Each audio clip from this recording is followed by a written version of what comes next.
Election అప్డేట్స్ను అందరికంటే ముందుగానే తెలుసుకోవాలంటే ఈరోజే ఆర్టీవీ లైవ్ యాప్ని మీ మొబైల్లో డౌన్లోడ్ చేసుకోండి.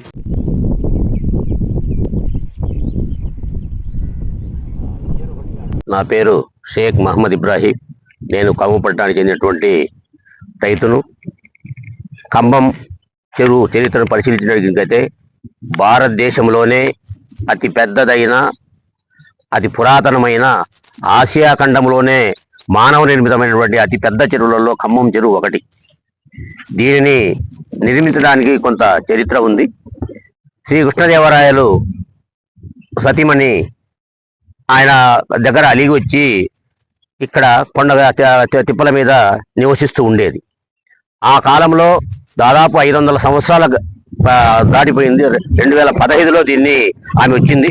ఆ 2015లో వచ్చిన తర్వాత ఈ ఈ రెండు కొండల మధ్య ఈ వర్షం నల్లమలాడు వచ్చేటటువంటి గుళ్ళకమ్మ వచ్చేటటువంటి నీళ్ళన్నీ కూడా కొట్టుకొనిపోయి ఊర్లు, మనుషులు, తర్వాత పశువులు ఇవన్నీ కూడా ప్రాణాలతో కొట్టుకొని చచ్చిపోతుంటే ఆమె కళ్ళతో చూసి ఏనుగులను గుర్రాలను తెప్పించి ఆమె ఎదురుగా ఉన్నటువంటి కొండల వైపున ఉన్నటువంటి పెద్ద పెద్ద రాళ్లను, బండరాళ్లను ఇక్కడికి ఏనుగుల మీద, గుర్రాల మీద తీసుకొచ్చి ఈ ఖమ్మం చెరువుకట్ట నిర్మించారు.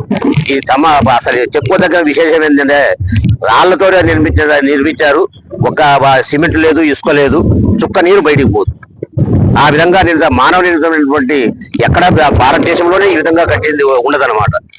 అయితే అప్పుడు ఆమె కట్టేటప్పుడు కొంత నీరు కూడా కొంత ఆడిపోతుంటే అప్పుడు ఇద్దరు వ్యక్తులను, ఖమ్మానికి చెందినటువంటి చిన్న కంబడు, పెద్ద కంబడు అనేటటువంటి ఇద్దరు వ్యక్తులను బలిదానం ఇచ్చారు. ఇక్కడ పెద్ద ఖమ్మం తూము దగ్గర, అక్కడ చిన్న తూము దగ్గర బలిదానం ఇచ్చిన తర్వాత అప్పుడు నీళ్లు రావడం ఆగిపోయింది. తర్వాత అప్పుడు ఎక్కువగా వర్షాలు పడి ఎప్పుడు ఖమ్మం చెరువు ఒకసారి నిండితే దాదాపు మూడు కార్లు పంట పండేది. అయితే ఇప్పటికి ఏమైంది, దాదాపు 500 సంవత్సరాల పైన అయింది. ఈ 500 సంవత్సరాల తర్వాత మొట్టమొదటి 7,000 ఎకరాలు మాత్రమే దీని కింద పంట పండేది. అయితే అప్పుడు మూడు మండలాలు, మన ఖమ్మం, బేస్తారపేట, అర్ధవీడు 3 మండలాలు మాత్రమే దీని పరిధిలో ఉండేది. కానీ ఇప్పుడు తర్లుబాడు, మార్కాపురం మొత్తం 5 మండలాలు దీని పరిధిలోకి వచ్చాయి. దాదాపు దీని యొక్క నీటి యొక్క సామర్థ్యానికి పరిశీలించినట్లయితే 3.5 యూనిట్ల చంద్రపు టీఎంసీల నీరు, 3.5 టీఎంసీల నీరు ఇక్కడ నిల్వ ఉండేది. కానీ ఈ చెరువు దాదాపు 35 లోతుంటే అది దాదాపు 20 అడుగులు పూడిపోయింది. ఆ పూడిపోవడం వల్ల ఇప్పుడు 1 టీఎంసీ నీరు కూడా ఇక్కడ నీరు నిల్వ ఉండటం లేదు. మహా అయితే వర్షం నిండా నీళ్ళు వస్తే ఒక కారు మాత్రమే ఉంటుంది. ఆ కారు పండడానికి కూడా ఇవన్నీ కూడా పూడిపోయాయి. కాలువలన్నీ కూడా ఇక ఖమ్మం పెద్ద ఖమ్మం కాలువలు, చిన్న ఖమ్మం కాలువలన్నీ కూడా ఈ వ్యర్థాలతో, ప్లాస్టిక్ తయారీ పూడుకొని పోయాయి. అసలు దీని యొక్క వైశాల సామర్థ్యానికి మామూలుగా విశాలానికి పరిశీలించినట్లయితే అది 7.5 కిలోమీటర్ల పొడవు ఉంది. తర్వాత 3.5 కిలోమీటర్ల వెడల్పు ఉంది. మొత్తము 14 కిలోమీటర్ల చదరపు కిలోమీటర్ల వైశాల్యాన్ని కలిగి ఉంది. అయితే దీని మధ్యలో 7 తిప్పలు ఉన్నాయి. ఆ 7 తిప్పలు ఆ విధంగానే ఉన్నాయి. అయితే దీనికి కావలసినటువంటి మొత్తం 5 మండలాలు, దాదాపు 28 గ్రామాలు, తర్వాత 80,000 మంది ప్రజలు దీని మీద ఆధారపడి జీవిస్తున్నారు. దాదాపు 25,000 ఎకరాలు దీని కింద అప్పుడు మొట్టమొదటి 7,000 ఎకరాలు ఉంటే తర్వాత దాన్ని అన్ని మండలాల వాళ్ళు పొలాలుగా చేసుకొని, అసైన్మెంట్ పొలాలు దిగులు చేసుకొని పంట పొలాలుగా మార్చుకున్నారు. దానివల్ల దాదాపు 25,000 ఎకరాల పైన పంట పొలాలు ఉన్నాయి. దానివల్ల 5 మండలాల ప్రజలు, 80,000 మంది ప్రజలు తాగునీటి గుడి అయితే తర్లుబాడు, మార్కాపురం చెరువు కూడా ఈ నీరే పోయేది. దానివల్ల దాని మీద వాళ్ళు ఆధారపడి చూసారు. దానివల్ల ఇటీవల ఈ 5 సంవత్సరాలు నిండింది. అంతకుముందు నీళ్లు లేక ట్యాంకుల ద్వారా నీళ్లు తప్పుకొని ఎంతో కోట్లాది రూపాయలు ఈ కాంట్రాక్ట్ కొట్టేశారు. ఏదో ఒక 5 సంవత్సరాల కిందట ఈ ఖమ్మం చెరువు నీళ్లు వచ్చి దానివల్ల ఇప్పుడు ఆ నీటి సమస్య అనేది లేకుండా పోయింది. 2011లో జపాన్ నిధులు 11.97 నిధులు పూడిక తీయడానికి వస్తే అప్పుడు ఉన్నటువంటి రాజకీయ ప్రతినిధులు నామకే వాస్తే ఏదో కొన్ని ట్రాక్టర్లు పూడిక తీసినట్టు చేసి ఆ డబ్బంతా కొట్టేశారు.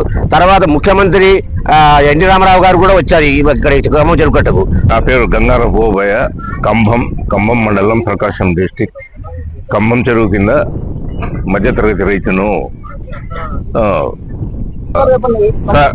చెప్పండి మీరు. కంభం చెరువు ఇప్పుడు నా వయసు 75 సంవత్సరాలు. నేను 20 సంవత్సరాల వయసు నుంచి స్కూల్ మానుకున్న తర్వాత వ్యవసాయ రంగంలో మా తల్లిదండ్రులు మా పూర్వీకులు ఉన్నందువలన వ్యవసాయం చేస్తూ ఉన్నాము. పూర్వం చెరువు నిండితే 2 సంవత్సరాల వరకు నీళ్లు పోయేటివి కాదు. అప్పుడు చెరుకు నాటి బెల్లం బాగా తయారు చేసేవాళ్ళము, పసుపు తోటలు నాటేవాళ్ళము, అరటి తోటలు నాటేవాళ్ళము. ఇవాళకి రాను రాను కంభం చెరువు పూటిగా ఎక్కువైపోయింది. పూర్వం నుంచి మా చిన్నప్పటి నుంచి 15 అడుగులు 16 అడుగులు పూడిపోయినాదని మా పెద్దలు అనుకునేవాళ్ళు. ఇప్పుడు కూడా అంతకేం తీసిపోలేదు. పోతే దాన్ని పూటి మట్టం ఆ మట్టి ఏదో యాసిడ్ పోసి కాల్చి మట్టి బూడిద చేస్తామని కొంతకాలం కిందట కొంతమంది ఆలోచనలు చేసి ప్రయోగాలు చేయాలని అనుకున్నారంట. కానీ ఇప్పటికీ అటువంటి కార్యక్రమం ఏం చేపట్టలేదు చెరువులో. ఇప్పుడు చెరువు నిండినా కానీ ఒక పంటకే, ఖరీఫ్ పంటకే సరిపోతుంది. నిండితే కాస్త ఒక 4-5 అడుగులు నీళ్లు బ్యాలెన్స్ ఉంటాయి నిలకడగా. అవి తాగునీటి బోర్ల కోసం ఊటాలు తగ్గిపోకుండా ఉండేదానికి పీడబ్ల్యూ శాఖ వాళ్ళు 4-5 అడుగులను వాటిని భద్రపరిచి ఉంచుతున్నారు ఖమ్మం చెరువు కింద సాగునీటికి. ఇవాళ కూడా 2-3 అడుగులు నీళ్లు స్టాక్ ఉన్నాయి.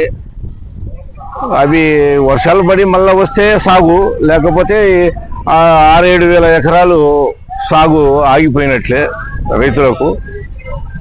కావున ఏదైనా అవకాశం ఉంటే పూడి మట్టం తీసే ప్రయత్నం చేస్తే బాగుంటుంది. మరిన్ని వీడియోస్ కోసం ఛానల్ ని సబ్స్క్రైబ్ చేయండి. లేటెస్ట్ అప్డేట్స్ కోసం వాట్సాప్ ఛానల్ ని ఫాలో చేయండి. అండ్ లింక్ డిస్క్రిప్షన్ లో ఉంది.